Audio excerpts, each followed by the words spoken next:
Bonjour, mon nom est Steven Guilbeault et je vous parle en direct de Rio de Janeiro où a lieu la conférence de Rio+20. Alors, avant de vous parler de Rio+20, je vais vous parler un peu de Rio en 1992. C'est la première grande conférence mondiale sur l'environnement. C'est la première fois où les chefs d'État de plus d'une centaine de pays vont se réunir ensemble pour parler un peu de l'état de la planète, pour parler de l'avenir de cette planète-là et des sociétés qui l'habitent. C'est à ce jour la rencontre, sinon la plus importante, l'une des plus importantes en matière d'environnement.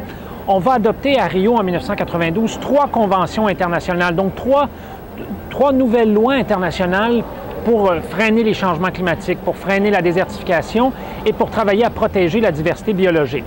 On se retrouve ici, toujours à Rio, 20 ans plus tard. C'est très décevant de voir à quel point le niveau d'ambition est faible. Alors, non seulement on n'a pas l'intention d'accoucher d'un nouvel accord international ici à Rio, mais on se rend compte que sur 90 objectifs que nous nous étions fixés en 1992, nous n'avons réussi au cours des 20 années à en atteindre que 4 sur 90. Et là, tout ce qu'on espère obtenir à Rio, c'est une déclaration politique.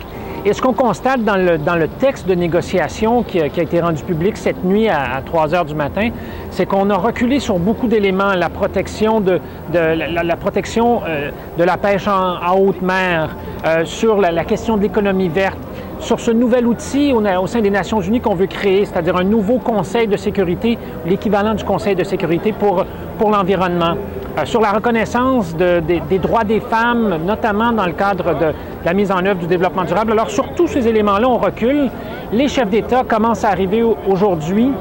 Ils vont commencer à se rencontrer à partir de demain. C'est à nos leaders de faire en sorte que cette réunion-là et cette déclaration-là ait le plus de dents possible et soit le plus porteur possible pour la suite des choses.